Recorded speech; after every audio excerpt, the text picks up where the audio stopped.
Hello. Welcome to the third episode of Peter York's Culture Wars House Party. I'm Peter York, and my podcast is about culture wars, meaning the way modern politics is so often played out with symbols and scapegoats and lying instead of the real things and the big debates. I'll be talking to the players and commentators in those culture wars and getting them to explain what they think is really happening. And we'll have some fun and some gossip, and we'll ask really vital questions like, who makes the best suede loafers in Jermyn Street? Today, I'm talking to Gabriel Gatehouse. Now, Gabriel Gatehouse is a former BBC foreign correspondent with decades of experience. He's, for instance, the former international editor of Newsnight. He's been absolutely everywhere. He speaks Russian, and he describes himself as representing the establishment media, or being seen like that anyway. He's also the author and presenter of the BBC Radio 4 series, The Coming Storm. It's a BBC podcast and now a best-selling Penguin book. The Coming Storm is all about the long background of American paranoia behind the completely conspiracy story-riddled atmosphere behind Donald Trump's various presidential candidacies. It starts way back in the 90s with those stories about the Clintons and ranges to the world of QAnon, which was a huge conspiracy theory which affected tens of millions of Americans. And it's based on the idea that Donald Trump, practically single-handed, was fighting a massive paedophile ring at the heart of the US government. He traces developments in all this internet paranoia, like the 4chan site, which was the province of nutty incel boys in basements who spread mad stories everywhere, partly for the crazy fun of it, but some were true. It all culminates in the Capitol break-in of January the 6th, 2021. Most Brits who saw that on their screens were absolutely shocked rigid because America seemed to be going mad. Gabriel Gatehouse, meanwhile, watching it in London, was mainly annoyed not to be there covering it. Gabriel Gatehouse parallels the decades-long story with that crucial cult film, The Matrix, as his guide. But he's trying all the time not to fall into any rabbit holes. Gabriel Gatehouse, good afternoon. Good afternoon. I'm honoured to be the third guest on your podcast. But first of all, a question for you. Am I a participant or a commentator in the culture wars? What would you say? I would hope to be a commentator because, I don't want to be a combatant, but people might see me differently. People do see me differently. It is very, very interesting. And the idea that you are somehow representing the establishment, capital E. Deep state. And the deep state and the British deep state and all the longevity of the BBC. We'll come back to the whole question of the BBC and where it stands in general. But the reaction of a lot of Brits to what's been happening in America and to Donald Trump and his friends is very anxious puzzlement, accompanied by the feeling that that's how Americans are. Brackets, they're not like us. And exceptional, after all, is the US mission. Or is it? Can you link it back to Europe and back to us somehow? Look, I think first of all, we make a mistake if we think that we are so very different from our American cousins and that we are immune to the sort of craziness, the red pill rabbit holes that have beset American politics in the last decade or so. We're not immune. Recent events testified to that. I think, that the riots last summer were, although, on the surface, a reaction to a gruesome multiple murder in Stockport, were in fact also driven online by the very kind of QAnon rhetoric about a deep state protecting cabals of child abusers that drove the assault on the Capitol in 2021. So I think we're not immune, although, America does have its own special characteristics. The paranoid style in American politics, long attested to by people like Hofstadter, who wrote about it back in the 1960s. This does have a sort of a longer root, perhaps, in American politics. But I think, one of the main reasons it seems more acute in America is that Americans are just a bit more open and honest about their beliefs than we are. When we talk to people, we're constantly calibrating. We're thinking to ourselves, who is my interlocutor? What do they believe? What might I say that might offend them? And how can I calibrate my conversation to accommodate that? Americans are not like that at all. And you will meet some utterly charming people who will tell you some utterly bonkers stuff, knowing that you will think they're utterly bonkers without batting an eyelid. And that's what I love about America. Well, there are some other differences, though, aren't there? So, a country formed in revolt against us, extraordinary religiosity, which is very different from any mainstream UK religion. We're not very religious, but extraordinary religiosity and the way that the evangelicals have fallen behind Trump. And then, of course, there's their media ecology, which they don't have public service broadcasting at scale. So it's a polarised, fragmented, as it looks to some of us, madhouse. Yeah. No, that's true. That's true. And I think the American TV news media, Fox News in particular, has had a very profound impact on the culture wars in America, on the fact that, almost half of Americans seem to have gone down a red pill rabbit hole where they believe that, the 2020 election was stolen by a massive conspiracy involving a deep state, etc., etc. All of that was pushed and supported by a hyperpolarized TV media landscape that is less so here. I would say that I think that played a role in a very specific moment in time, and we're talking, 2016 and the lead up to 2020. Where I think we're at now is that the social media companies have, continuing their dominance, basically taken over in their dominance of the media landscape. And in that sense, the UK is not that different from the US, because we don't have any special regulatory framework that is different from the US to deal with online information. No. And the idea is that, certainly being pushed by the Spectator now, is that in America, the legacy media are over. I don't know where it puts an 18th century magazine like the Spectator, but that's the idea, that's over. And it shortly will be here too. But, of course, the Spectator's owner earnestly wishes to buy the Telegraph. It's a very difficult push me pull you. But some people would argue that there are long-standing real structural differences. Maybe that's just a comfort blanket. No, I think you're quite right. There are obviously differences, but what I mean to say is I don't think that those differences make us immune to the kind of stuff that we've seen happen in America. But what is it? Because this is what Brits are thinking, or at least legacy Brits or establishment Brits or what polite Brits are thinking in their secret hearts.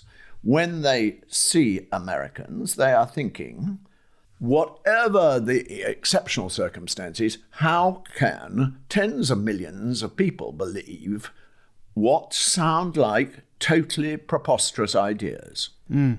Well, so here is my take on it in brief. So if you take the central tenet of QAnon, which was that a cabal of Satan-worshipping paedophiles, led by Hillary Clinton and various other establishment figures, was running a sadistic child sex trafficking ring out of the basement of a pizzeria in Washington, D.C. that doesn't have a basement.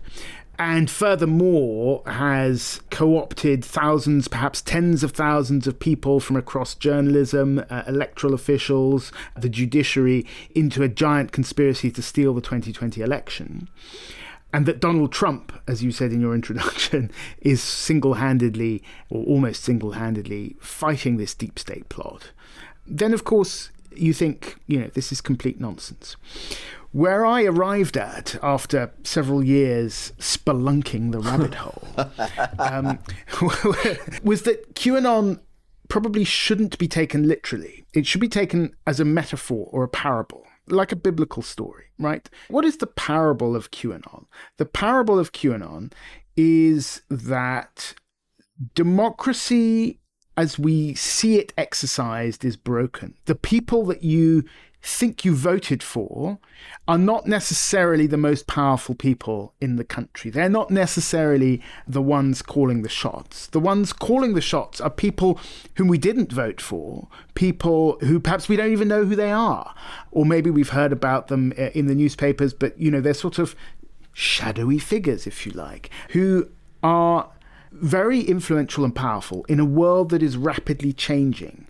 And they seem to be riding those changes to their own benefit and making billions of dollars in the process, while I, person who believes in the conspiracy theory, am struggling to make ends meet with my mortgage payments and groceries and 3 jobs and all of this kind of stuff.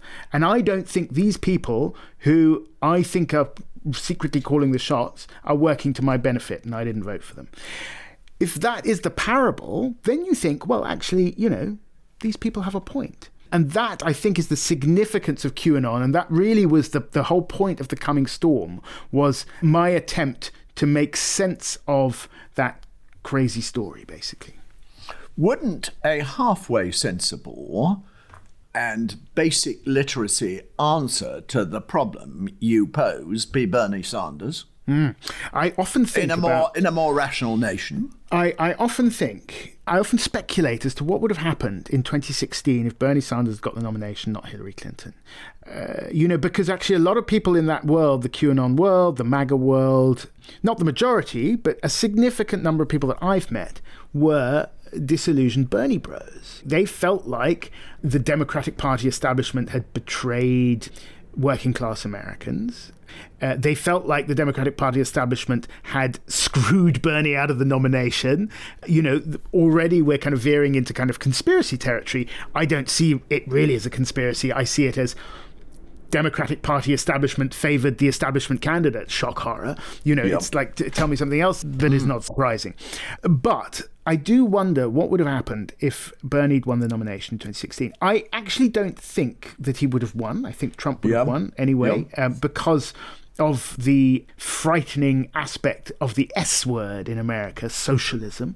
Bernie Sanders is a sort of fairly mild democratic socialist, if you want to sort of call him anything. He's certainly not, I would say, a Marxist in the sense that I understand it, having studied Russian history and literature. But, the socialist word in America is such a huge bogeyman that I don't think he would have won. But I do think it would have made a difference to the discourse. And I don't think we would have arrived at the situation that we now find ourselves in, where the Democrats have basically been forced into a corner by the avalanche of mendacity and nonsense poured over American politics by Trump's Republican Party. They have found themselves in the position of being the defenders of the establishment, of the status quo, in a situation where a majority of Americans believe, and polling backs this up, about 60%, believe that the establishment, the status quo, the system, in its broadest sense, is not working for them. And the Democrats really don't have any answers for that. By the way, I feel slightly similarly about the counterfactual of what if Jeremy Corbyn, who was obviously a committed Brexiteer in his own head, but from a left-wing perspective, had campaigned on his conscience and had campaigned for Brexit, but from a different angle. I think we would have had a very different narrative and national discussion about what Brexit was and what it would have meant, and we would be in a different place today. The parallel between Corbyn and Bernie Sanders is jolly interesting. It is. I think that Corbyn was much less saleable than Bernie Sanders, but in a different market. I think Bernie Sanders could be Prime Minister of Britain any day. He's a likeable character, isn't he? Character. Whereas Jeremy Corbyn was always brittle and you didn't warm to him. But as a personage, Bernie Sanders, very likeable. He's got that sort of, he's got that American affability. Bernie Sanders for Prime Minister. It's an interesting thought, Peter. There's a thought. But now, in describing QAnon... Yeah. You lead with a word that isn't much featured in British or mainstream European politics, namely the big S word, Satan. Satan.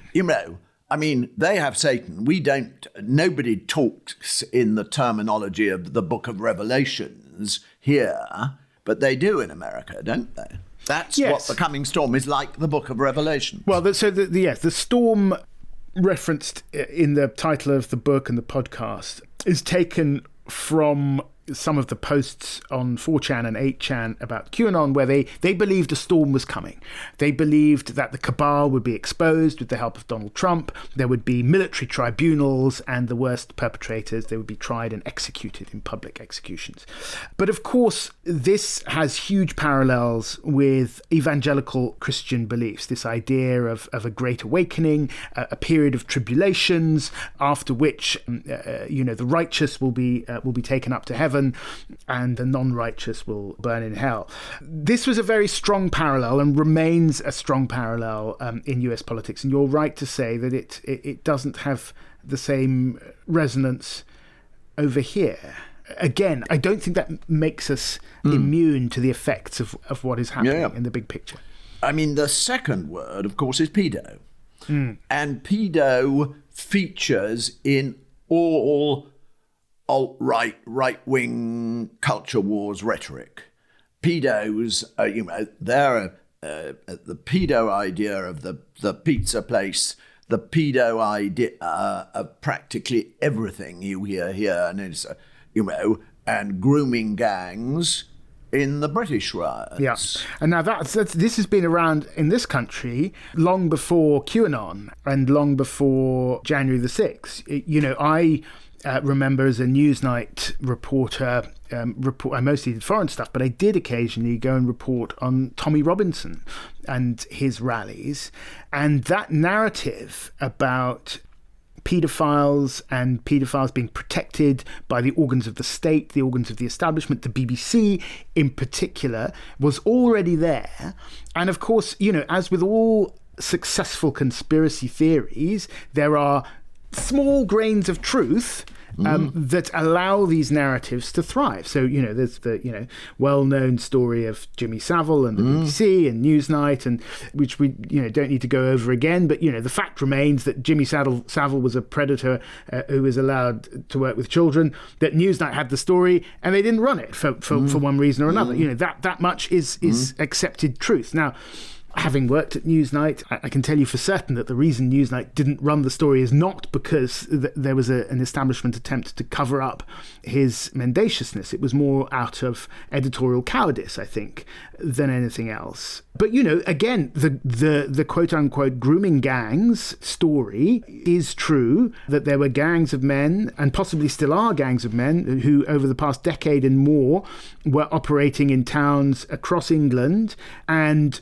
who didn't always feel the full force of the law out of misguided fears about integration and multiculturalism, etc., etc. What they don't say is that the only reason we're all talking about this is because of one very dogged reporter, Andrew Norfolk, from the most establishment newspaper you could think of, the Times of London, going after this story and not letting it go, and being supported in doing so by another establishment figure, James Harding, who was then his editor, who then went on to be the head of Mr. news Tortoise. Mr. Tortoise, right? And they then brought all of this to the attention of the then Director of Public Prosecutions, a certain Mr. Keir Starmer, who subsequently went on to strengthen the legal provisions and processes designed to combat this. So the picture, as ever, is much more nuanced than the conspiracy theory will allow.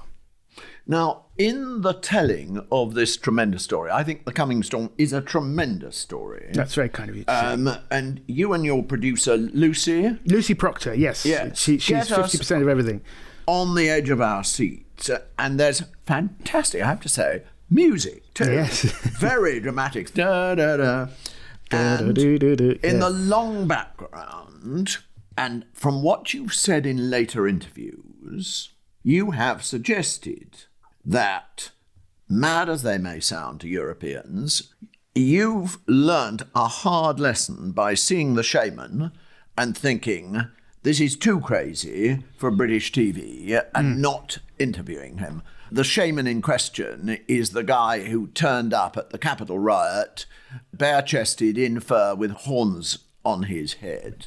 Jake Chansley, yes. Jake Chansley. You didn't interview him. And then, to your immense regret, a little later, there you were, at home in Blighty, watching this on the telly, and there is that guy. And you thought, God, yeah, I could have interviewed him. So at first it was a sort of professional, this is January the 6th, I was back in London. In fact, I was working for Newsnight on a story about Hong Kong. And suddenly all the television screens in Broadcasting House were showing only one thing, and it's the kind of riot at the Capitol, the mob there. And I'm transfixed. My first reaction is, why aren't I there? This is, I knew there was going to be trouble. And then my second reaction is, oh my God, there's the shaman. I met him 2 months earlier in Phoenix, Arizona. I'd had a perfectly amiable chat with him. He was very friendly, but, his ideas about QAnon and this cabal of deep state paedophiles were, I thought, too weird to put on Newsnight. So I politely declined. And my first reaction was, I've just missed a scoop here. Imagine how brilliant it would be if Newsnight had a long interview with this guy on the day, on January the 6th. So it was like pure journalistic FOMO. But I very quickly realised that actually my failure of journalism not to interview him had been much deeper than that. Because what I had done is I had dismissed the story that he was telling me as nonsense, as not worthy of my attention, not worthy of serious journalistic attention. And that was a mistake. And the whole lesson of The Coming Storm is don't ignore the weird shit, because the weird shit is now in the driving seat. And even though things may sound completely weird and bogus, those stories are there for a reason, and they're trying to tell you something. I am by background a market researcher. And what we were trained to do, my first employer was a very, very pretentious market researcher indeed. And he taught us to stay with ridiculous ideas and ridiculous people and separate what people meant from what they said. Right. To get behind it and say in a boring way, and what do you mean by that?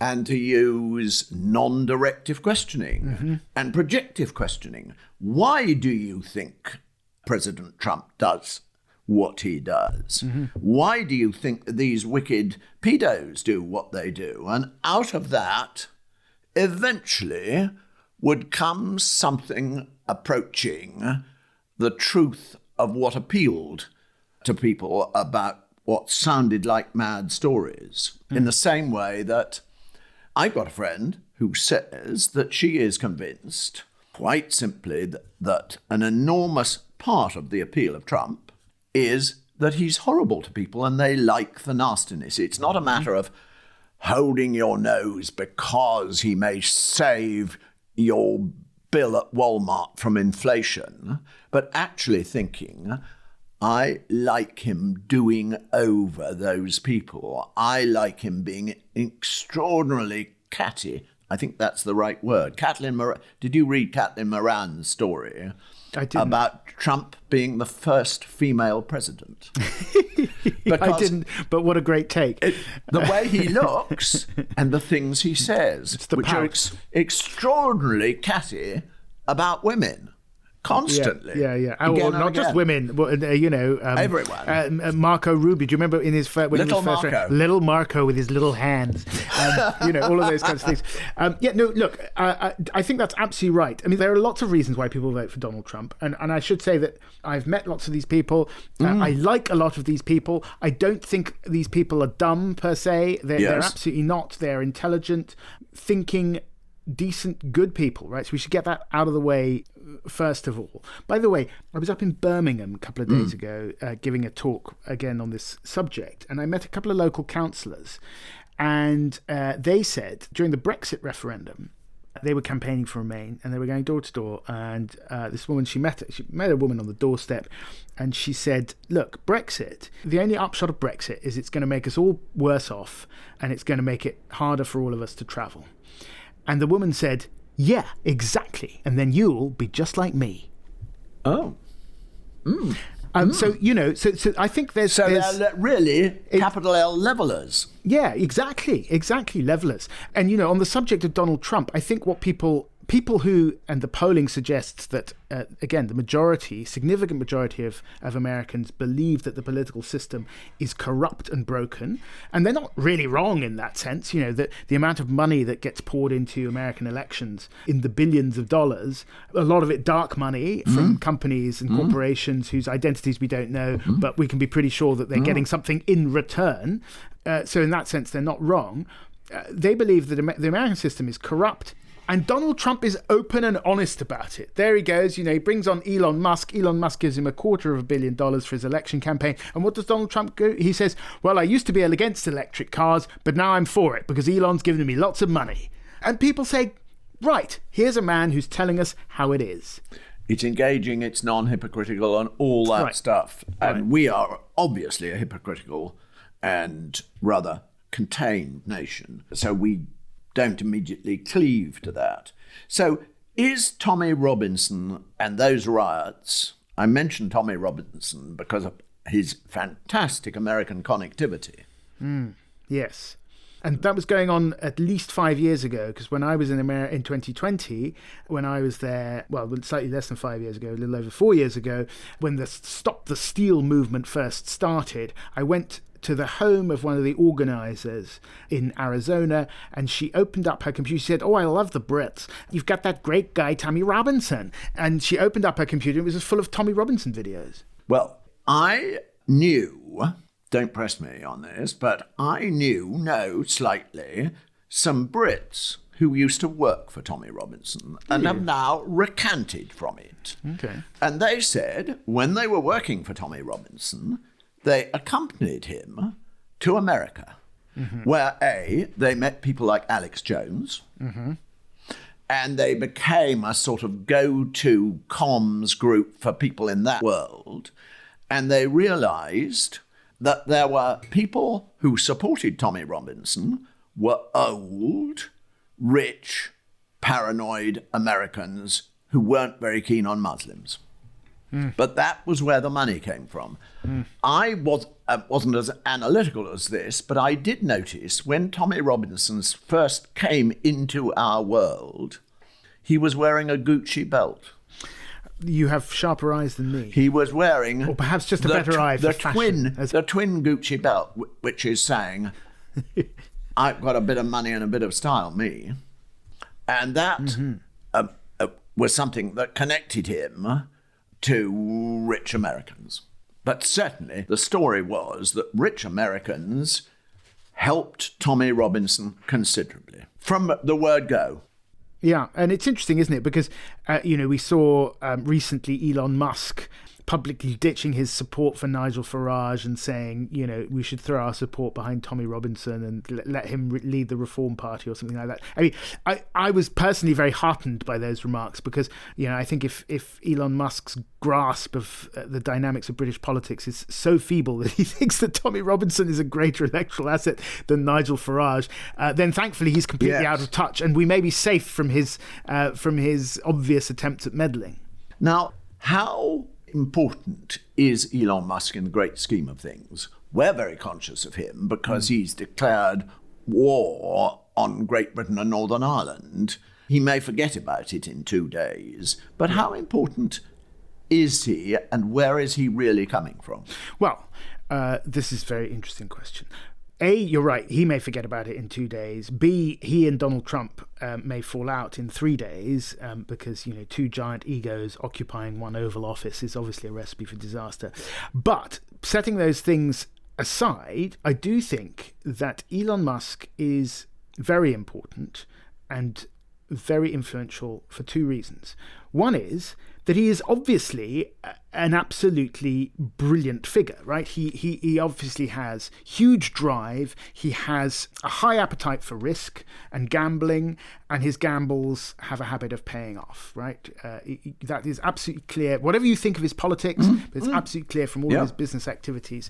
His purchase of Twitter and turning it into a MAGA culture wars machine. Everyone derided him because they said the advertisers were leaving the platform and he was losing money. All of that was true, but what they didn't realize was it wasn't money that he was after. He's got plenty of money. He wanted a platform, and it's worked. Now he's got an office and a department of government efficiency, acronym DOGE, recalling the Doges of Venice. But if you'll allow me a little digression into etymology, of course, comes from the Latin ducere, from which we also get duce, il duce, to lead, putting a slightly different spin on his obviously entirely accidental Roman hand gesture during the inauguration.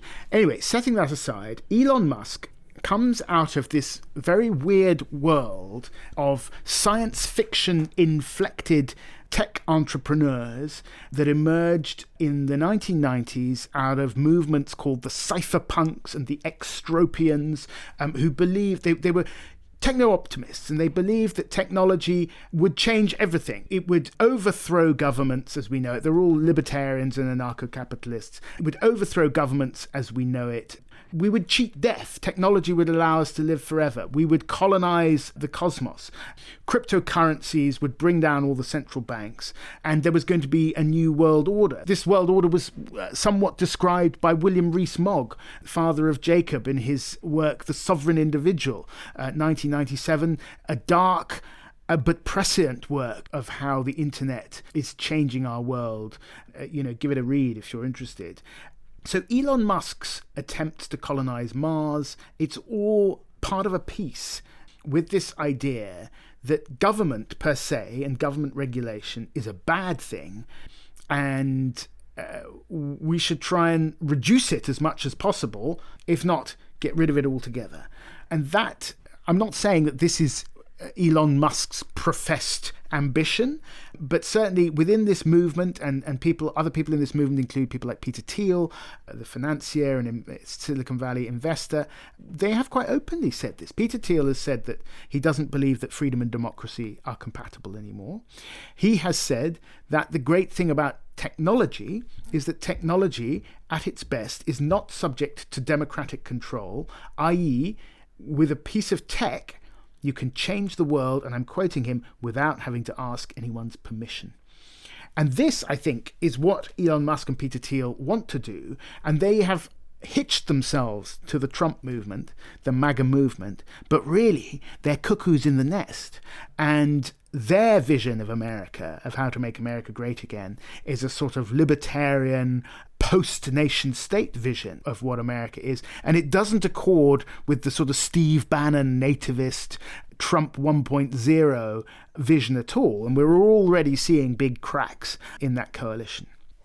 Well, quite aside from any sort of long-standing American techno-optimism, when it is very long-standing, and the Live Forever movement and all those things, what Elon is doing, what he is supporting, has an obvious shrieking benefit for him. Absolutely. And for Peter Thiel, and both of whom, as clever Simon Cooper in the FT pointed out, had their significant experience, their significant founding experiences in apartheid South Africa. Yes, that is interesting, isn't it? Anyway, as did David Sachs, a third member of the PayPal mafia. Yes. So there's something in it for them. There's not so much in it for the people that Steve Bannon would claim to represent. the ordinary hardcore red hat maggots. The Trumpen proletariat, I like to call them. The Trumpen proletariat. They can't, one keeps on thinking, we are talking about literally tens of millions of people. They can't all be that proletarian. And somebody did an analysis of the people who were arrested on January the 6th. And they weren't all that proletarian. They included people who'd flown there in private planes and stuff like that. They were a very funny lot, but they weren't poor. Yeah, I think the sense of economic grievance is one of the drivers of MAGA and Trump support, but another is the sense of cultural grievance and being left out culturally. And I think that's what accounts for perhaps some of the sort of wealthier supporters of Donald Trump and MAGA. And we are seeing now, thanks to Donald Trump, but also thanks to maybe just the kind of natural shifts in public perception, a massive backlash against what is very annoyingly called the woke. Just on the subject of woke, which is such a culture wars kind of trigger.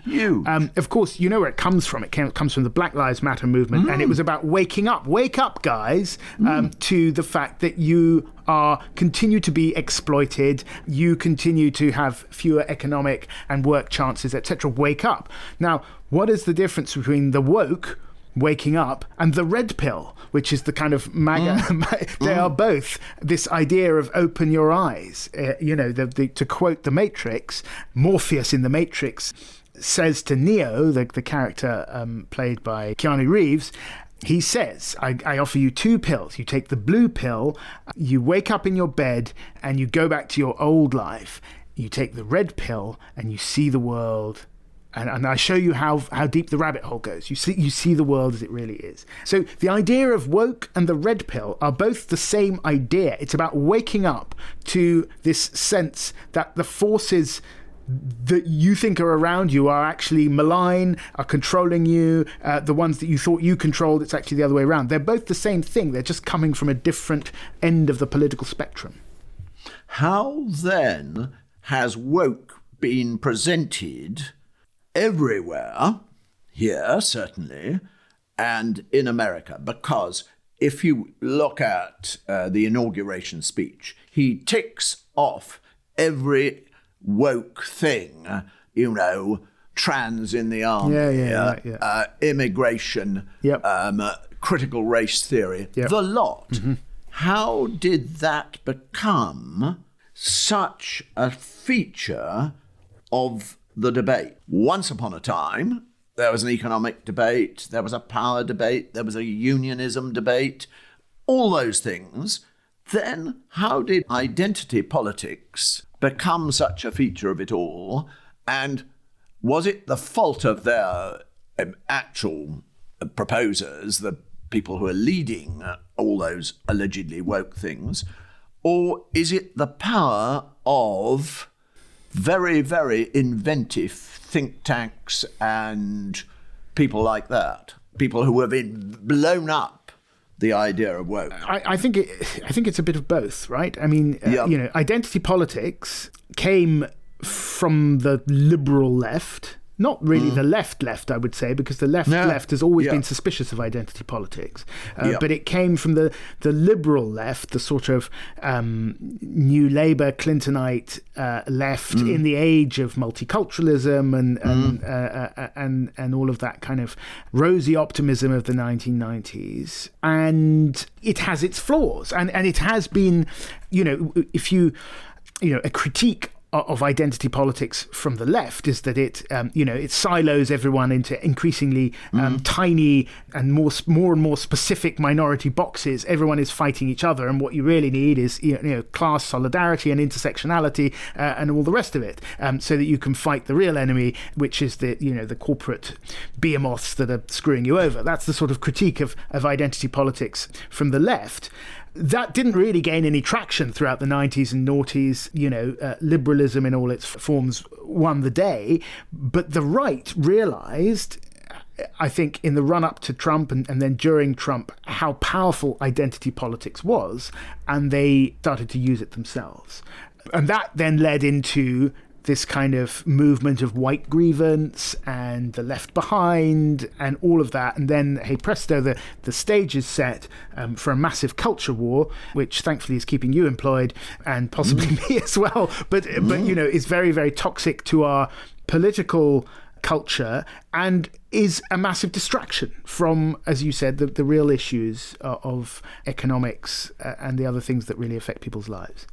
Now, built into all that is the idea of the establishment. We see it slightly differently. It's come from Henry Fairley originally and so on, all that stuff. Are you part of the establishment or not? Well, look, I mean, I worked for the BBC for 21 years. So, in that sense, of course, it would be ridiculous to suggest that I wasn't, right? I come from a middle-class background. If we were talking identity politics, I am a privileged, middle-class, white, middle-aged by now, male who has done extremely well out of all of those things. And that is true. And no doubt that, I wouldn't have been afforded the same opportunities in my life had I looked and sounded differently from the way I do. And if you go to the BBC or any other major media corporation in this country, you will find that the majority of people, strangely enough, do look and sound a bit like me. And the efforts across the board, I will say that, diversity, which I think is a good thing from an ideas perspective. You want a diversity of ideas and experience in your media landscape.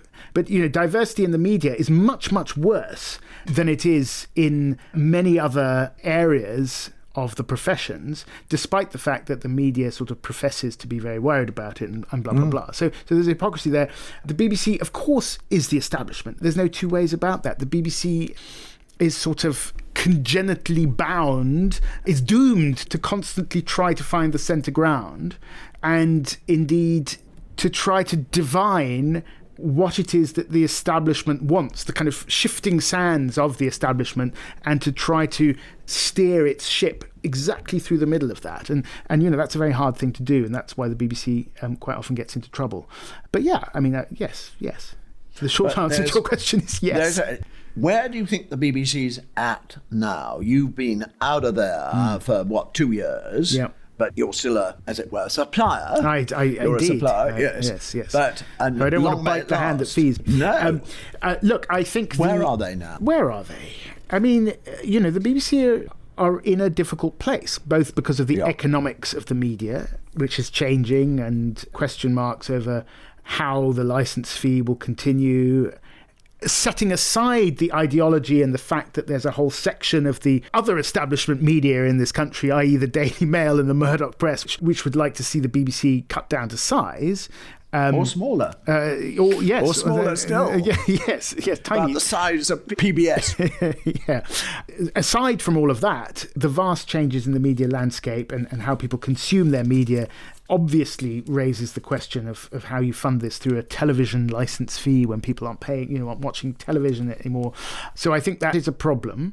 And then you've got the fact that we have this kind of very polarized and volatile political landscape through which the BBC, as I said, constitutionally is supposed to steer its ship through the middle ground. The BBC is sort of bound to be balanced and to provide fair coverage reflecting the prominence of various points of view. And that is less difficult when things are more stable and when back in the good old days when you had a left-wing party that said left-wing things and a right-wing party that said right-wing things, and you could say, well, on the one hand, Labour is saying this, and on the other hand, the Tories are saying that, and there we've done our bit and we've balanced it all out. And they're more or less telling us the truth, and off we go. That's all fine. But when you have a political landscape that veers wildly from side to side, where the Overton window, to use that much overused phrase that nobody had ever heard of until Brexit, and then everyone had heard of, where the Overton window's shifting or bouncing around like a pinball in a machine, that is much harder to do. And I would say that the BBC like all organisations, sometimes does well and sometimes does badly. And the places where they get the most flack are in the sort of the big TV bulletins, really, the 6 and 10 o'clock news, which are these kind of totemic but essentially doomed dinosaurs of news consumption. But actually, if you look at the BBC as a whole, and you listen to Radio 4 and 5 Live and their investigations and the things that they do, you will find that the people who say, well, the BBC never reported X and Y, you'll almost invariably find that they did, if you cared to flick through the dial and have a listen. But I would count myself a critical friend of the BBC. I know. But, as you know, however, we need critical friends. You look at the big prospect story, the Alan Rusbridger's story about Sir Robbie Gibb, and the ownership of the Jewish Chronicle and all those things, and Lewis Goodall's story about how Robbie Gibb used to come and berate him, in effect, for being a terrible lefty. That's rather worrying, wouldn't you say? I agree. It is worrying, and I think a lot of people at the BBC were aware that this was the case. I was aware that it was the case when I was there, and it is worrying. I mean, I think to sort of slightly give the other side of that story, which I don't really want to do, because I don't want to be in the position of sort of standing up for Robbie Gibb. I don't know him, and nor do I. But I suppose this is the sort of genetic BBC implant in my head is making me tell the other side of the story, which is that the BBC is sort of staffed by very professional journalists, most of whom in their private lives would consider themselves, or a lot of, I wouldn't say most of whom, a lot of whom in their private lives would consider themselves centrists, liberals, would not consider themselves to be on the right or on the left of British politics. Centrists and liberals. Now, not everybody. There's a variety. Now, everybody I know at the BBC leaves their politics at the door. At least that's what we all do. They've been taught how to. They've been taught how to. But of course, you can't change who you are. You can't change where you come from in life and your life's experiences. And so, in a way, when you look at the BBC's kind of charter of steering a middle ground between the various poles of British politics in order to be balanced, when you see politics kind of shifting, or the centre of political gravity shifting towards the right, you get someone like Robbie Gibb, who may or may not be conflicted in the reasons for their doing this, but you get someone like Robbie Gibb who then intuits the natural biases of the natural centrist tendencies of many people who work at the BBC and think, look, in order to fulfill the BBC's remit of being at the centre of the Overton window, we now need to shift this over to the right. Now, I'm not saying that's necessarily a good thing, but I'm saying that's kind of, it comes structurally with this idea that the BBC must be unbiased and duly represent the most significant streams of political thinking in British life. That isn't how Emily Maitlis put it in Edinburgh, as you know. Correct. She said, in effect, this ultra-Tory was parachuted on the BBC as somebody on the board and started applying pressure in a pretty brutal way. Yeah, well, look, I mean, and Emily's experience as a high-profile presenter on Newsnight will be greater than mine. I would defer to Emily in that sense. What I would also say is that the Boris Johnson government was not the first government, and the Conservative Party was not the only party ever to try and apply pressure to the BBC. We will remember a certain famous now podcaster by the name of Alistair Campbell, who also in his day, under a Labour government, applied enormous pressure to the BBC and eventually led to the resignation of a Director General. Absolutely, and never to be forgotten. So successive governments going way back have tried to apply pressure onto the BBC with varying degrees of success and meeting varying degrees of resistance. And more analytical, more historical people than me have said that's all about a design fault that dates from the 1920s that gave the government of the day, whatever it was, power over the BBC's funds so it could tighten things on the windpipe. Well, there we're back to the licence fee and question of, how the BBC funds itself. Now, I've got to release you into the wild. I just say there's a whole group, a whole cabal of people who've been watching your dress code choices with very great fascination. Particularly, I should have. Particularly those shirts. I should have scrubbed up more for you. No. Those Peter. shirts are fantastic. and did you wear them when you were that sort of shirt when you were doing Newsnight? Yes, Newsnight's pretty much the only news programme on the BBC where you could get away with those kinds of shirts. I once came on Newsnight in shorts, much to the derision of everybody. But I was doing a piece on a heat wave. Well, there you go. I was talking about this recently to James O'Brien, because when he had his sort of tryout moment on Newsnight, he wore a nice blue suit, collar and tie, the whole lot. But anyway, so you... Yeah, but mentally you could see he had his feet up on the desk. Exactly. No, well, keep on keeping on is all I can say on that front. It's very much widely admired. I'm very glad to hear that. It's been a pleasure, Peter. Thank you very much indeed. Many thanks to Gabriel Gatehouse. In the next episode of my Culture Wars podcast, it's only a week away, I'll be talking to journalist, author, environmental activist, political activist, George Monbiot. Do join me then. Goodbye.